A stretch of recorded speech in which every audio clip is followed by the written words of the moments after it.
Welcome to Creechman's Corner, episode number 4. Doing all right there, huh? I decided not to blow you out of the water like I did last time. We're going to be a little more highbrow today and touch topics on the finer elements in life. That's why I picked up this magazine instead of the geeky stuff over there on the coffee table. And I wanted to point out two curious side effects that are beneficial and confusing about this beautiful magazine. Number one is that it's impressive.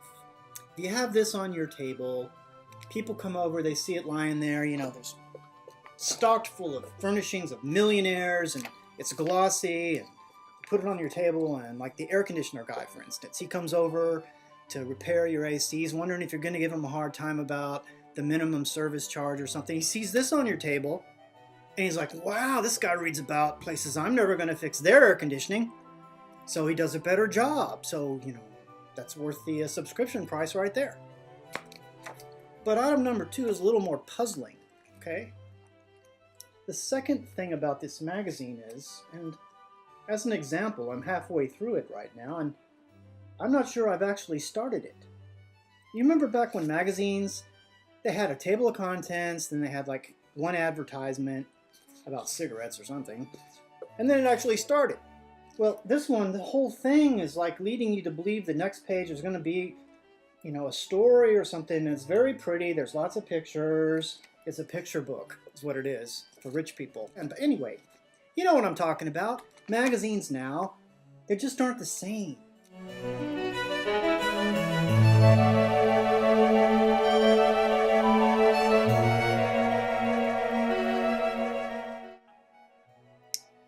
But I must admit that magazines aren't why I brought you here today.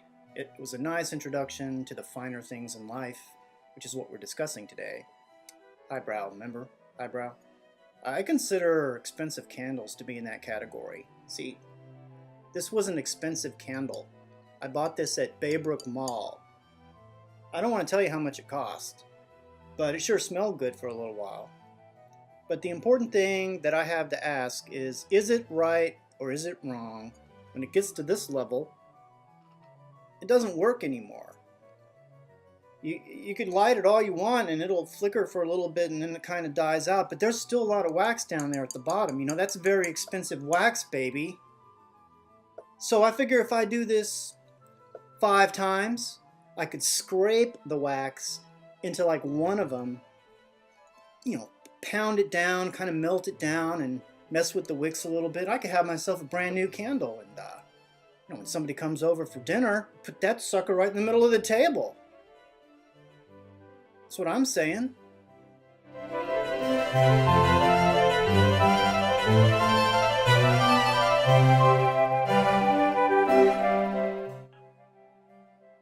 So yeah, I have to admit that I am a rather elegant guy.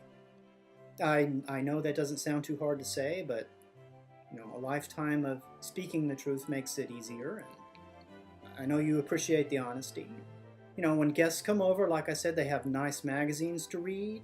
They've got a host who's not overly defensive about anything, and they can take in the aromatic scent of expensive candles that have that, remade, hand-hammered touch to it, and sit down then after to a banquet, a feast that I spared no expense and time in preparing, because I want to show that I care.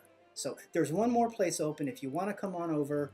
The rice is almost done in the kitchen, and it goes quite well with what I settled on.